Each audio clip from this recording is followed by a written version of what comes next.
नमस्कार, मैं डॉक्टर वीरेंद्र शुक्ल। आज हम पढ़ रहे हैं छंद। छंद देखें कि छंद शब्द छम प्लस द से बना है, जिसमें छम का मतलब समुचित आकार और द का मतलब है देने वाला। जो काव्य को समुचित आकार प्रदान करे वह छंद कहलाता है। छंद का सर्वप्रथम उल्लेख ऋग्वेद में मिलता है। इसकी व्युत्पत्ति छद धातु से मानी गई है। छंद के प्रणेता आदि प्रणेता पिंगल ऋषि हैं, इसलिए इसे पिंगल शास्त्र भी कहते हैं। आपने छंद के बारे में सुना होगा कि पिंगल शास्त्र, तो चूंकि इसके आदि प्रणेता, इसकी छंद की शुरुआत करने वाले पिंगल ऋषि माने जाते हैं, इसलिए इसे पिंगल शास्त्र भी कहते हैं। अब परिभाषा देखिए, यति गति लय तुक आदि से युक्त रचना को छंद कहते हैं। किसी भी कविता को सामान्य रूप से छंद कहा जा सकता है। कोई भी कविता हो उसे हम सामान्य रूप से छंद कह सकते हैं, लेकिन जो ठीक से परिभाषा बनाई है वो ये है कि यति गति लय तुक आदि से युक्त रचना को छंद कहते हैं। अब यति का मतलब है ठहराव, यति का मतलब है ठहराव, गति का मतलब है प्रवाह, चाल, लय का मतलब है, कहते हैं ना कि लय बन रही है, एक रिदम, वो लय है। और तुक का मतलब है कि वाक्य के अंत में एक समान शब्द आए, उसे तुक बोलते हैं। तो इन सब से जो मिक्स वाक्य होता है, मिश्रित रचना होती है, उसे हम छंद कहते हैं। अब देखें, एक और महत्वपूर्ण चीज है मात्रा। मात्रा किसे कहते हैं? मात्रा का मतलब है कि किसी वर्ण के उच्चारण में जो समय लगता है, जो समय लगता है उसे उसकी मात्रा कहते हैं। ये मात्रा की परिभाषा है। किसी वर्ण के उच्चारण में जो समय लगता है उसे उसकी मात्रा कहते हैं। अब मात्राओं को हम दो तरह से प्रदर्शित करते हैं। एक होता है लघु, जिसे हम ऐसे लगाते हैं। एक होता है गुरु, जिसे हम अंग्रेजी की एस जैसा बना देते हैं। लघु को एक सिंगल डंडी और गुरु को एस जैसा बना देते हैं, और इनका जब मान निकालते हैं तो ये होता है 1 और ये होता है 2। अब हम मात्रा लगा के देखते हैं। कुछ शब्द ऐसे मैं लिख देता हूं। हमने लिख दिया सुख, हमने लिख दिया सूख, हमने लिख दिया सिपाही, सीपी, और इतिहास, संध्या, कार्य, धर्म और जीवन, ऐसा। ये कुछ ऐसे ही शब्द हमने लिख दिए। अब इन पर मात्रा लगा के देखते हैं। मात्रा लगाने का सबसे अच्छा नियम यह है कि जिस अक्षर पर, जिस वर्ण पर बोलने में आपको समय लगे वही उसकी मात्रा होती है। अगर कम समय लगा तो लघु, ज़्यादा समय लगा तो गुरु। अब देखिए, सुख, सु हमने जल्दी बोल दिया, ख हमने जल्दी बोल दिया, तो सु पर लघु, खा पर लघु। और यही स्थिति आ गई सूख में, तो सुख सूख। अब सूख में टाइम लग गया, गुरु लघु। चूंकि ये सा पे छोटा वो है, सु हमने जल्दी बोल दिया, इसमें सु टाइम लग गया, इसलिए इस पर गुरु हो गई, इस पर 2 मात्रा हो गई, इस पर 1 मात्रा हो गई। अब देखो, सिपाही, लघु गुरु गुरु, सीपी गुरु गुरु, इतिहास लघु लघु गुरु लघु, ऐसा। कितना भी करो, ऐसा दोनों वर्णों पर बोलने में समय लग रहा है, तो गुरु गुरु। जीवन, जहाँ पर समय लग रहा है, जीवन जल्दी बोल दिया, लघु लघु। धर्म, देखिए बड़ा अच्छा शब्द है धर्म। अब जो रेफ होता है, ऊपर के रा को रेफ बोलते हैं, जैसे धर्म में रा, कर्म में रा, इसे व्याकरण की भाषा में रेफ कहते हैं। तो रेफ से पहले वाले वर्ण पर गुरु होता है, क्योंकि रेफ, जिस पर रेफ चढ़ता है, जैसे माँ के ऊपर रेफ चढ़ा, तो ये अपने से पहले अक्षर पर अपने वजन का दबाव डालता है। तो धर्म, र का पूरा लोड ध पर पड़ता है, धर्म, इसलिए धा गुरु हो गया और रा लघु हो गया। यही हालत कार्य पर है, ये गुरु हो गया, ये लघु हो गया। अब देखिए क अपने आप में गुरु है, का पर आकर डंडा चढ़ा है कार्य, तो ये अपने आप में गुरु है, लेकिन रेफ का भी वजन इस पर आता है तो गुरु से ज़्यादा बड़ा नहीं होता छंद में, इसलिए इस पर भी गुरु हो गया, इस पर लघु हो गया। और संध्या, अब देखिए सन सा बोलने में आपको समय लग रहा है, इसलिए यहाँ पर गुरु हो गया। और आधे अक्षर की अपनी कोई मात्रा नहीं होती, हाँ उस अक्षर का वजन जिस अक्षर पर पड़ता है, जिस वर्ण पर पड़ता है, उस पर गुरु हो जाता है। तो सन बिंदी का वजन सा पर पड़ा, सा गुरु हो गया, और ध्या धा का वजन या पर पड़ा, या गुरु हो गया। इस तरह संध्या में 4 मात्राएं हो गई।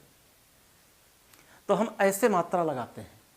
अब मात्रा लगाने के कुछ प्रमुख नियम हैं, वो ये हैं कि आधे अक्षर की अपनी कोई मात्रा नहीं होती, आधे अक्षर का भार जिस वर्ण पर जाता है वह वर्ण गुरु हो जाता है। दूसरा नियम, रेफ वाला वर्ण के पहले वाला वर्ण गुरु होता है, जैसे धर्म, जैसे हमने लिख दिया कर्म। अब रेफ चढ़ा है माँ पर, तो कर्म, जो रेफ का वजन है वो का पर पड़ा, तो का हो गया गुरु, माँ हो गया लघु, ये है। दूसरा ये है कि संयुक्ताक्षर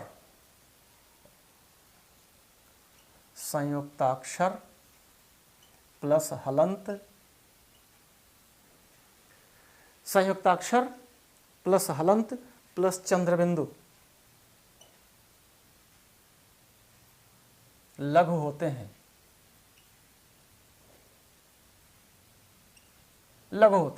संयुक्ताक्षर, हलंत और बिंदु, चंद्रबिंदु, ये लघु होते हैं, सामान्यतः लघु होते हैं।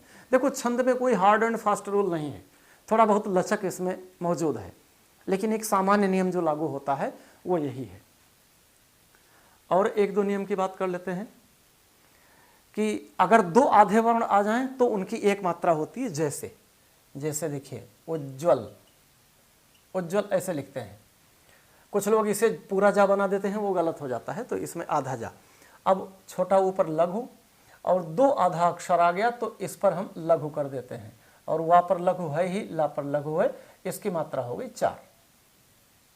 ये कुछ सामान्य नियम हैं जो आप इनका यूज कर सकते हैं। अब देखें, आगे बढ़ते हैं। मात्राएं लगा के देखिए, क्योंकि जितना आप लगाएंगे उतना ज़्यादा अभ्यास बढ़ता जाएगा।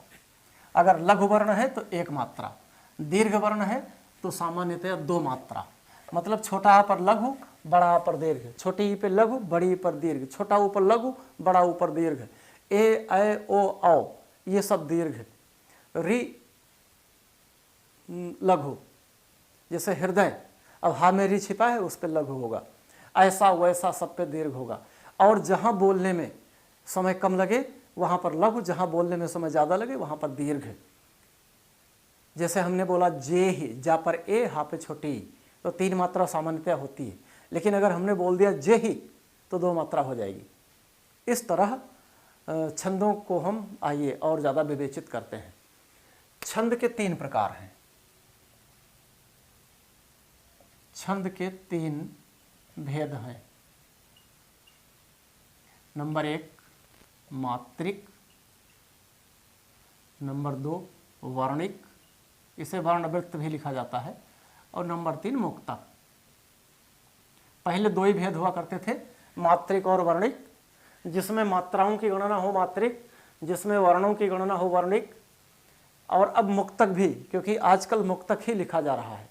जैसा कि आप जानते हैं मुक्त छंद की शुरुआत निराला जी ने की थी उस समय छायावादी काल में, तो आजकल मुक्तक ज़्यादा चल रहा है, जो वर्णों और मात्राओं के बंधन से मुक्त हो वो मुक्तक। तो छंद के 3 भेद हैं, मात्रिक, वर्णिक और मुक्तक। जिसमें मात्राओं की गणना हो मात्रिक छंद, जिसमें वर्णों की गणना हो वर्णिक छंद।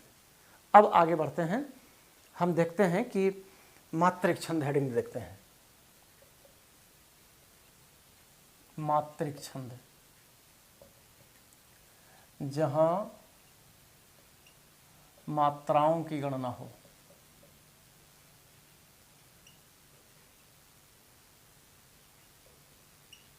अब इसमें जो प्रमुख मात्रिक छंद आते हैं वो 2-3 तरह के होते हैं कि सममात्रिक, अर्ध सममात्रिक, विषम मात्रिक। सममात्रिक, अर्धसम और विषम, ये 3 तरह के मात्रिक छंदों में होते हैं। सममात्रिक जहाँ समान मात्राएं हों, अर्धसम मात्रिक जहाँ आधे समान मात्राएं हों, और विषम का मतलब है जहाँ मात्राओं का क्रम अजीब सा हो, सम विषम सब एक जैसा हो। अब सममात्रिक में देखते हैं हम, सममात्रिक, सममात्रिक छंदों में जो प्रमुख है वो है चौपाई, रोला, और एक और छंद है सममात्रिक में चौपाई, रोला और हरिगीतिका।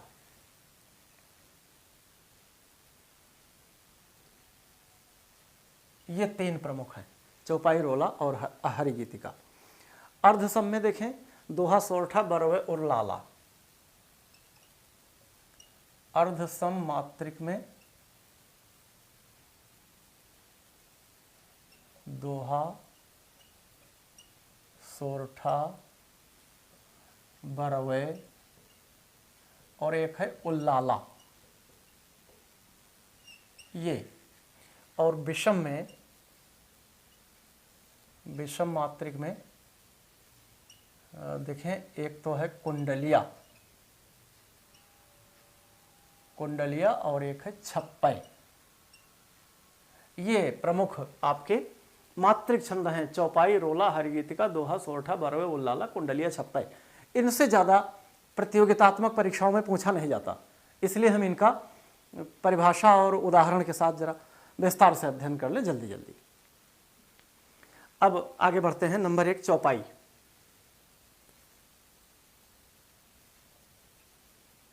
चौपाई पर आ जाओ, सबसे आसान है।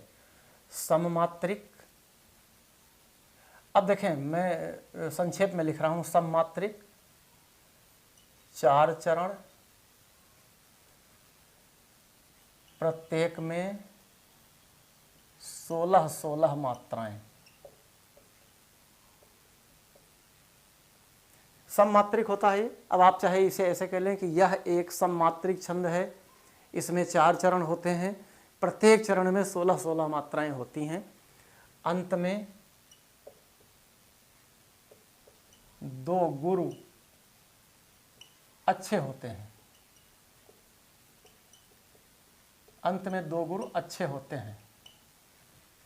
अगर अंत में 2 गुरु आ जाए तो चौपाई अच्छी मानी जाती है, अगर ना भी आवे तो भी चौपाई होती है, बशर्ते 16 मात्रा हो। उदाहरण देखिए, 2 लाइन का उदाहरण आपको देता हूं। देवी पूजी पद कमल तुम्हारे, सुर नर मुनि सब होहि सुखारे। देखें, देव पूज पद कमल तुम्हारे, सुर नर मुनि सब होहि सुखारे, रघुकुल रीति सदा चली आई, प्राण जाए पर वचन न जाई, प्रवेश नगर कीजिए सब काजा, हृदय राख कौशलपुर राजा। जितने भी देखो, चौपाई में 4 चरण होते हैं, 2 को अर्धाली बोलते हैं, तो ये अर्धाली है। उदाहरण के लिए हम अर्धाली ले लेते हैं, चौपाई भी ली जा सकती है।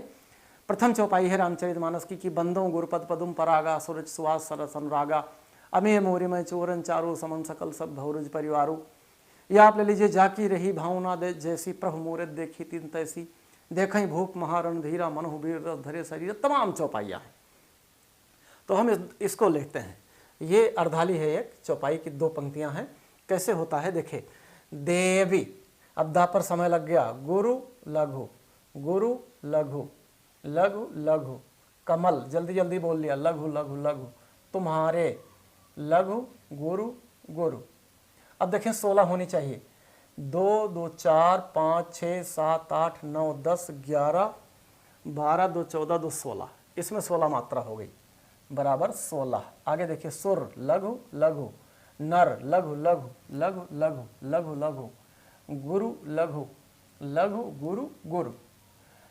देखिए 4 5 6 2 8 2 10 2 12 2 14 2 16, तो इनकी भी गिनती बराबर 16 है। इस तरह आप चौपाई छंद की मात्राएं आपने देख ली। अब चौपाई के बाद हम रोला लेते हैं। रोला। रोले की भी परिभाषा है 4 चरण,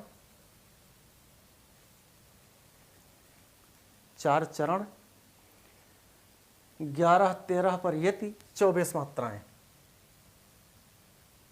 11-13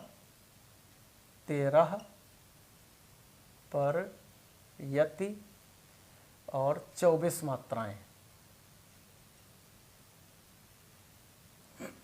ऐसे पढ़ेंगे कि इसमें 4 चरण होते हैं, 11 और 13 मात्राओं पर ठहराव होता है और कुल मिला के 24 मात्राएं होती हैं और इसे काव्य छंद भी बोलते हैं। इसे काव्य छंद कहते हैं, सोरठा को काव्य छंद कहते हैं। चलिए उदाहरण के लिए हम आगे बढ़ते हैं। रोला चूंकि 4 लाइन का है, थोड़ा सा कठिन छंद है। भारतेंद्र जी ने बहुत अच्छे अच्छे रोला लिखे हैं। नव उज्ज्वल जलधार हार हीरक्सी सोहत, बिच बिच छहरत बूंद मध्य मुक्ता मणि पोहत। और भी कई लोगों ने रोला लिखा है। आपको एक दूसरा उदाहरण देता हूं। भारतवर्ष है एक धरती का पावन देश। भारतवर्ष है एक धरती का पावन देश। एक लाइन हो गई, एक चरण हो गया। दूसरा चरण, कई धर्म और पंथ हैं, कई कई हैं वेश। कई धर्म और पंथ हैं, कई कई हैं वेश।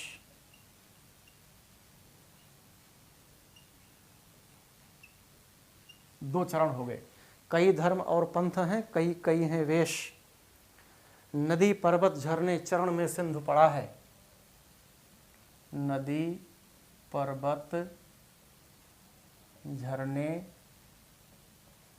चरण में सिंधु पड़ा है। उत्तरी सीमा पर हिमालय तना खड़ा है। उत्तरी सीमा पर हिमालय तना खड़ा है। ये देखिए 4 पंक्तियां हो गई। उत्तरी सीमा पर हिमालय तना खड़ा है। भारतवर्ष है एक धरती का पावन देश। कई धर्म और पंथ हैं, कई कई हैं वेश। नदी पर्वत झरने चरण में सिंधु पड़ा है। उत्तरी सीमा पर हिमालय तना खड़ा है। अब आपने इसकी परिभाषा लिखी थी कि 11 और 13 पर यति होती है और कुल मिलाकर 24 मात्राएं प्रत्येक चरण में हैं। आप इनमें मात्रा लगा लगा कर देख लीजिए। और चूंकि रोला बड़े कठिन कठिन छंदों में मिलता है, उदाहरण बड़े कठिन थे, इसलिए इन 4 पंक्तियों को मैंने लिखा है। शायद आपको अच्छी लगे तो रोला को आप ऐसे तैयार कर लीजिएगा। और रोला के बाद अगला जो छंद है वो है हरिगीतिका नंबर 3। हरिगीतिका ये मैथिली शरण गुप्त जी का बड़ा प्रिय छंद है। हरिगीतिका मैथिली शरण गुप्त जी का बड़ा प्रिय छंद है। सममात्रिक 4 चरण, प्रत्येक में 28 मात्राएं। परिभाषा है इसकी, सममात्रिक 4 चरण, प्रत्येक में 28 मात्राएं।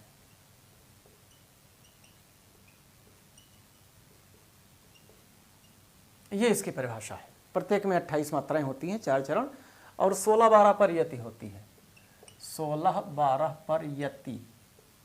यति का मतलब है कि 16 मात्राओं और 12 मात्राओं पर ठहराव होता है।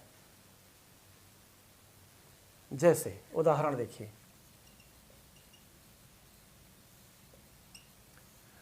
महाभारत से उदाहरण है, अधिकार खोकर बैठ रहना यह महा दुष्कर्म है। एक चरण हो गया। अधिकार खोकर बैठ रहना ये महादुष्कर्म है। दूसरा, न्यायार्थ अपने बंधु को भी दंड देना धर्म है। बड़ी खूबसूरत पंक्तियां हैं ये, जयद्रथ वध की लाइनें हैं मैथिली शरण गुप्त जी के, कि अधिकार खोकर बैठ रहना ये महादुष्कर्म है, न्यायार्थ अपने बंधु को भी दंड देना धर्म है। इसी तत्व पर ही कौरवों पांडवों का रण हुआ, इसी तत्व पर ही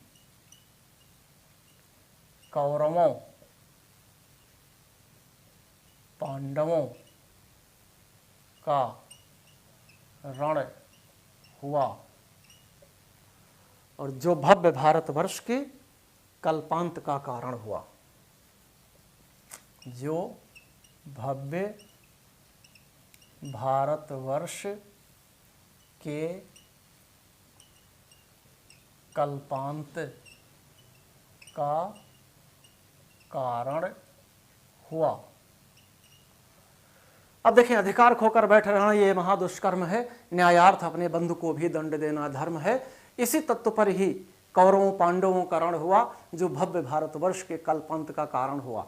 ये श्री मैथिली शरण गुप्त जी, जिन्होंने जयद्रथ वध नामक एक अनुपम खंडकाव्य की रचना की है, वहां से पंक्तियां हैं ये।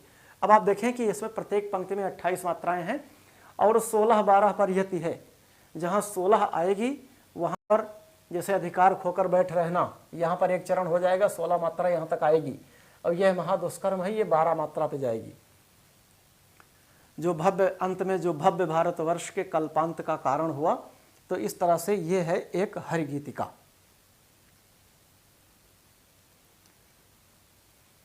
अब आगे बढ़ते हैं, फिर नंबर 4 हम आते हैं दोहा पर। नंबर 4 है दोहा। दोहा सबसे सरल है। इसकी परिभाषा है अर्ध सममात्रिक। ये अर्ध आधा समान मात्रिक है। ये 4 चरण, पहले तीसरे में 13-13 तथा दूसरे चौथे में 11-11 मात्राएं होती हैं। तो दोहा क्या है? ये अर्ध सममात्रिक छंद है। इसमें 4 चरण होते हैं। पहले और तीसरे चरण में 13-13 मात्राएं, दूसरे और चौथे चरण में 11-11 मात्राएं होती हैं। वह दोहा होता है, 2 लाइन का होता है। उदाहरण आपको बहुत मिल जाएंगे। मैं एक उदाहरण आपको देता हूँ। देखो, जितने भी साखी लिखी है कबीर ने, सब दोहा है। जितने भी रहीम ने लिखे हैं, अधिकतर रहीम के जो छंद हैं वो सब दोहा में हैं, 2 लाइनों वाले। तुलसीदास ने दोहा चौपाई शैली में रामचरितमानस की पूरी रचना की है। तो आपको दोहे भरमार है। दोहे हर कवि ने अक्सर दोहा लिखने की कोशिश की है। चलिए एक दोहा आपको देता हूँ। बड़ा हुआ तो क्या हुआ, जैसे पेड़ खजूर, पंथी को छाया नहीं, फल लागे अति दूर। ये दोहा मिल गया आपको। बड़ा हुआ तो क्या हुआ, जैसे पेड़ खजूर, पंथी को छाया नहीं, फल लागे अति दूर। ये एक मैंने अपनी तरफ से दे दिया। आप अपनी तरफ से कोई भी दोहा ले लीजिए। आप हनुमान चालीसा आपको याद होगा।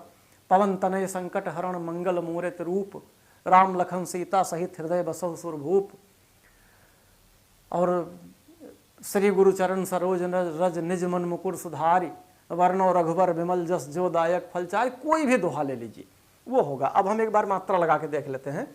बड़ा, लघु गुरु, लघु गुरु, गुरु गुरु, लघु गुरु, गुरु गुरु, गुरु लघु, लघु गुरु लघु। देखिए सही बैठ रहा है। बड़ा हुआ तो क्या हुआ, यहाँ एक विराम आएगा। इसमें 13 होनी चाहिए। 3, 6, 10, 3, 13, और इसमें 11 होनी चाहिए। 4, 2, 6, 2, 8, 2, 10, 11। ये सही है। पंथी, गुरु गुरु गुरु गुरु गुरु लघु गुरु। यहाँ तक एक चरण और मिल गया हमें।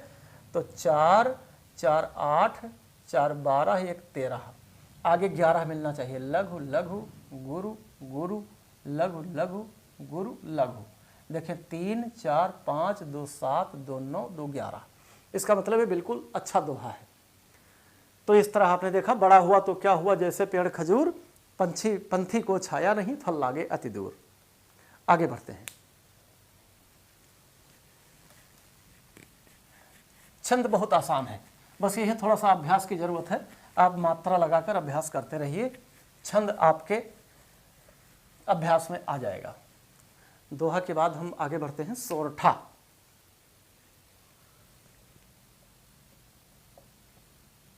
सोरठा यह दोहे का उल्टा होता है। सबसे बड़ी तो परिभाषा इसी की यही है, यह दोहे का उल्टा होता है। प्रथम और तृतीय चरण में 11-11 तथा द्वितीय और चतुर्थ में 13-13 मात्राएं होती हैं। अब दोहे में क्या था, पहले और तीसरे में 13-13 था, इसमें पहले और तीसरे में 11-11 होता है, दूसरे चौथे में 13-13 होता है, इसलिए इसे दोहे का उल्टा कहते हैं। एक उदाहरण देखिए। रहीमन मो न सुहाय अमी पियावत मान बिन, जो विष देत बुलाए प्रेम सहित मरिबो मरिबो भलो। ये हो गया। रहीमन मोन सुहाय अमी पियावत मान बिन, जो विष देत बुलाए प्रेम सहित मरिबो भलो। रहीम कहते हैं कि मुझे कोई बगैर मान सम्मान के अमृत पिलावे तो भी अच्छा नहीं लगता, और प्रेम के साथ कोई जहर दे दे तो प्रेम के साथ जहर पीकर मर जाना अच्छा है, लेकिन अपमान के साथ अमृत पीना अच्छा नहीं है। ये इसका अर्थ हुआ। अब इसमें देखिए, रहमन मोन सुहाय यहाँ तक 11 और बिन तक 13, जो विष देत बुलाए यहाँ तक 11 और आगे 13, ये मात्राएं आएंगी। आप मात्रा लगा लगा कर देख लीजिए। एक और है बरवे। बरवे ये छंद होता है। तो 4 चरण 12 और 7 पर यति, ये इसकी प्रमुख परिभाषा है। 12 और 7 पर विश्राम होगा, ठहराव होगा, मतलब पहले चरण में 12, दूसरे चरण में 7। जैसे उदाहरण देखिए। प्रेम पीर कै बिरवा चले लगाए, सिंचन की सुधि लीजय मुरझि न जाए। अब ये देखें, प्रेम पीर के बिरवा चले लगाए, सिंचन की सुध लीजे मुरझ न जाए। ये है सोरठा। सोरठे के आविष्कारक जिसे कह लीजिए, प्रवर्तक, वो रहीम माने जाते हैं। चूँकि रहीम अकबर के दरबारी थे, शांति काल में वो कविताएं लिखते थे और युद्ध काल में तलवारबाजी करते थे, सेनापति भी बन जाते थे। तो वो दक्षिण में अभियान पे थे, तो यहाँ वो विवाह करके गए थे। तो उनकी नवपरिणीता नवविवाहिता पत्नी ने उन्हें एक चिट्ठी लिखी थी, वो सोरठा बन गया। तो ऐसा माना जाता है कि रहीम की पत्नी सोरठे की प्रवर्तक मानी जाती है। नाम तो उनका नहीं पता मुझे। उन्होंने लिखा, प्रेम पीर के बिरवा चले लगाए, मतलब प्रेम की पीड़ा का पौधा आपने, प्रेम का पौधा आपने लगा दिया। सिंचन की सुध लीजिए मुरझ न जाए, लेकिन अगर आप उसे सींचेंगे नहीं तो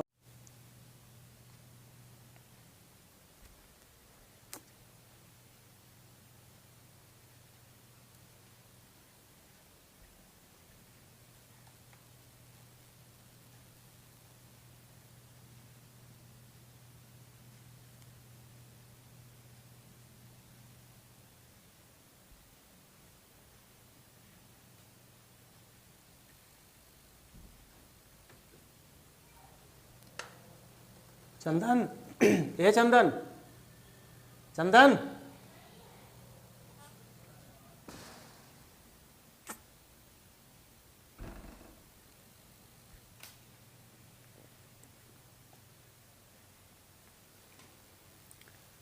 अगला छंद है उल्लाला।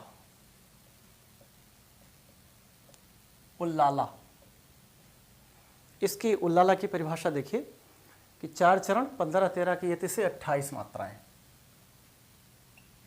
4 चरण 15 13 की यति से 28 मात्राएं। जैसे 4 चरण देखिए, हे शरण दायिनी देवी तू करती सबका त्राण है। हे शरण दायिनी देवी तू करती सबका त्राण है। हे शरण दायिनी देवी तू करती सबका त्राण है। हे मातृभूमि संतान हम तू जननी तू प्राण है। हे मातृभूमि संतान हम तू जननी तू प्राण है। तीसरा चरण, हम जिधर कान देते उधर सुन पड़ता हमको यही। हम जिधर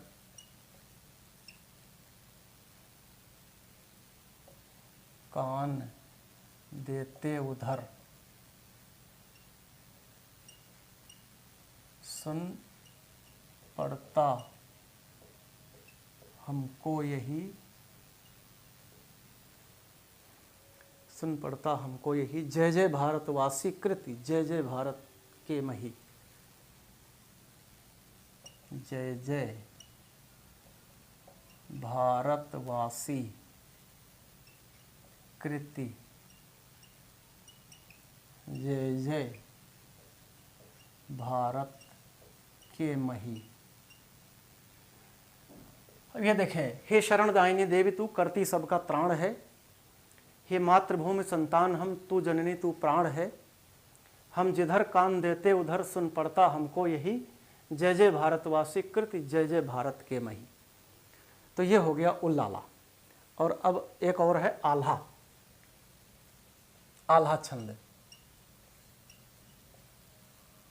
आल्हा छंद 4 चरण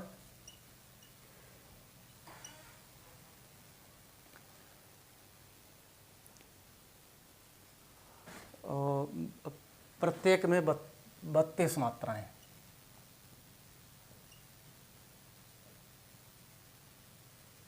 चार चरण और 32 मात्राएं होती हैं। जैसे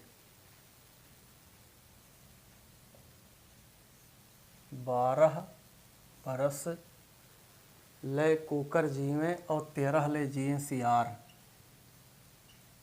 12 बरस लय कुकर जीवें और 13 ले जिए सियार।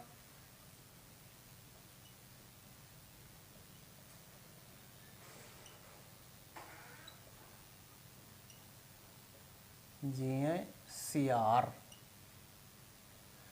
दूसरी लाइन, बरस 18 छत्री जीवें।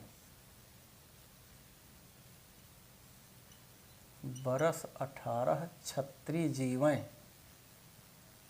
आगे जीवन को धिक्कार।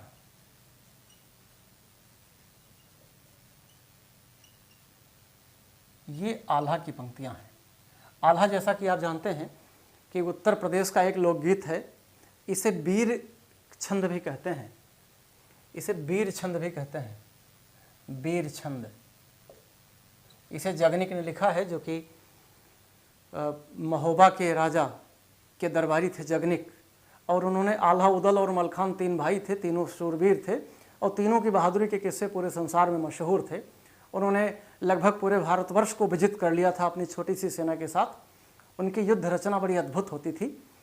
तो उनकी आल्हा, उदल और मलखान की वीरता और बहादुरी के किस्से जगनिक, जो उनके दरबारी कवि थे, उन्होंने रचा, और बाद में परमाल रासो नाम से बाबू श्याम सुंदर दास ने इसका प्रकाशन करवाया, और इसे आलखंड भी कहते हैं। ये छंद बड़े प्यारे हैं, गाँव में बड़े लोकप्रिय होते हैं, खास तौर से बुंदेलखंड, अवध क्षेत्र और भोजपुरी क्षेत्रों में ढोलक की थाप और तलवार के साथ गाए जाते हैं वर्षा ऋतु में। और इतनी मादक तरंगें उठती हैं आल्हा में, वीरता का ऐसा प्रचंड जोश उठता है कि कायरों में भी नई स्फूर्ति छा जाती है। तो आल्हा बहुत प्यारा छंद है, बहुत प्यारा लोकगीत है। देखें, 12 बरस ले कुक्कर जीवें और 13 ले जिए सियार, बरस 18 छत्री जीवें आगे जीवन को धिक्कार। इस तरह बहुत सरल भाषा में, लोक भाषा में जो आल्हा गाने वाले उन्हें अलहैत कहते हैं। तो आल्हा गाने वालों को अलहैत कहते हैं। तो सारे अलहैत बहुत बढ़िया तरीके से स्थानीय बोलियों में उनके आल्हा, उदल और मलखान के जीवन पर आधारित तमाम लड़ाइयों को लाइव प्रसारण करते हैं। वो ऐसा लगता है बिल्कुल लाइव चल रहा हो। तो ये 32 मात्राओं का आल्हा छंद होता है। अब आ जाइए विषम मात्रिक छंदों में। ये तो अर्धसम और सम और अर्धसम चल रहे थे। अब विषम मात्रिक आ जाएं। 2 हमारे छंद होते हैं विषम मात्रिक। नंबर 1 कुंडलिया। कुंडलिया, कुंडलिया की परिभाषा है 6 चरण, मतलब इसमें 6 चरण होते हैं। प्रथम 2 चरण दोहा तथा अंतिम 4 रोला के होते हैं। कुंडलिया, इसमें 2 छंद होते हैं। सबसे पहले दोहा और अंत में 4 चरण रोला के होते हैं। तो दोहा और रोला दोनों आपस में कुंडली मारकर बैठे हैं, इसलिए इसका नाम कुंडलिया रख दिया गया है। ये विषम मात्रिक छंद है। और हाँ, प्रथम शब्द इसका अंतिम भी होता है। जो पहला शब्द आएगा वही अंतिम आएगा। एक उदाहरण आपको देता हूँ कि रहिए लटपट काट दिन बरु घामहि में सोए, छाह नवा की कीजिए जो तरु पतरो होए। जो तरु पतरो होए एक दिन धोखा दई हैं, जा दिन बहाय बयार टूटवे जड़ से जई हैं। कह गिरधर कबीराए छाह मोटे की गहिए, पाता सब झर जाए तो छाया में रहिए। बहुत प्यारा कुंडलिया है। रहीम कहते हैं कि चाहे आपको किसी तरह से दिन बिताना पड़े, भले आपको धूप में सोना पड़े, लेकिन पतले पेड़ की छाया कभी मत कीजिएगा, क्योंकि पतला पेड़ जिस दिन तेज हवा चलेगी गिर जाएगा, और मोटा पेड़ चाहे उसके सारे पत्ते गिर जाएं फिर भी छाया देगा। ये एक अन्योक्ति है, एक परोक्ष अर्थ इसका निकल रहा है कि हमेशा बड़े लोगों का साथ करना चाहिए, हमेशा गुणवानों का साथ करना चाहिए। तो ये है कुंडलिया। और कुंडलिया के ढेर सारे उदाहरण गिरधर दास ने लिखे हैं। जैसे एक कुंडलिया आपने सुना होगा, आपको याद भी होगा कि लाठी में गुण बहुत है सदा राखिए संग, जहाँ नदी नारा परे तहाँ बचावे अंग। तहाँ बचावे अंग झपट कुक्कुर को मारे, दुश्मन दावा गिर होए ताहू का झारे। कह गिरधर कबीराए सुनो हो बन के बाठी, सब हथियारन छाड़ हाथ में लीजिए लाठी। तो बड़ी नीति के और जीवन में उपयोगी, जीवन में काम आने वाले इन्होंने कुंडलिया की रचना की है गिरधर दास ने। आइए आगे बढ़ते हैं। अगला हमारा छंद है छप्पय।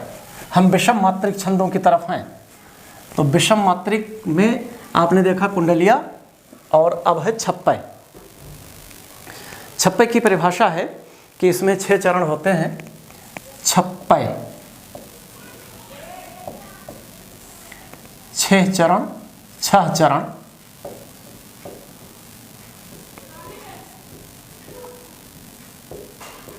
प्रथम 4 रोला, अंतिम 2 उल्लाला। अंतिम 2 उल्लाला। उल्लाला छंद आपने पढ़ लिया है। तो ये भी 2 छंदों से मिलकर बना है। प्रथम 4 रोला होता है और अंतिम 2 उल्लाला के होते हैं इसमें छप्पय में। जैसे उदाहरण देखिए। और हाँ, प्रथम 4 में 24 मात्रा, अंतिम 2 में 28 मात्राएं होती हैं। उदाहरण देखिए 6 चरण का। जिसके रज में लोट लोट कर बड़े हुए हैं, जिसकी रज में लोट लोट कर बड़े हुए हैं, जिसकी रज में लोट लोट कर बड़े हुए हैं, घुटनों के बल सरक सरक कर खड़े हुए हैं, घुटनों के बल सरक सरक कर खड़े हुए हैं, परमहंस सम बाल्यकाल से सब सुख पाए, परमहंस सम बाल्यकाल से सब सुख पाए।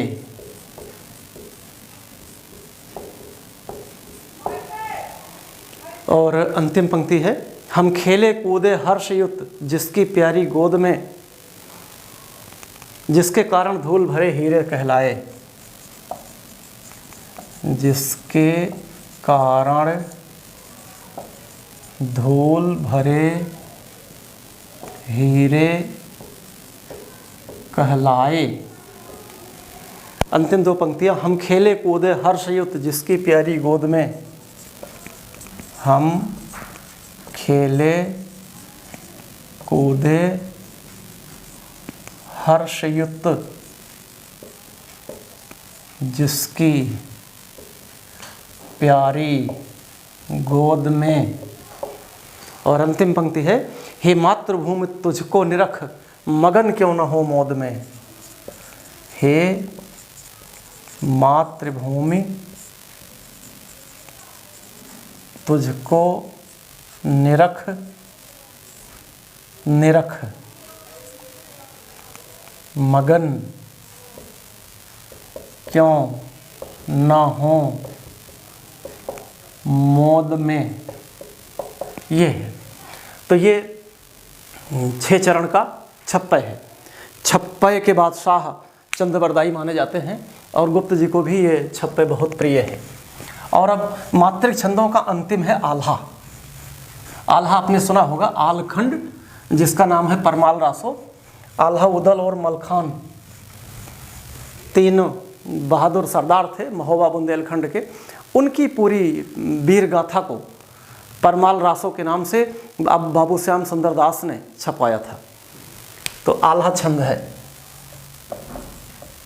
आल्हा छंद है ये। आल्हा छंद में इसे वीर छंद भी कहते हैं। 16-15 की यति पर 32 मात्राएं होती हैं। 4 चरण 16-15 की यति पर 32 मात्राएं इसमें होती हैं और इसे वीर छंद भी कहते हैं। वीर छंद कहा जाता है। जगनिक ने आलखंड लिखा है। आल्हा वर्षा ऋतु में गाया जाता है। ये टेक्निकल प्रश्न इससे बन जाता है 1-2। देखें, एक लाइन ले लेते हैं हम। 12 बरस लय कूकर जीवें, 12 बरस लय कूकर जीवें, 12 बरस लय कूकर जीवें और 13 लय जिए सियार, और 13 लय जिए सियार, बरस 18 छत्री जीवें, बरस 18 छत्री जीवें, आगे जीवन को धिक्कार।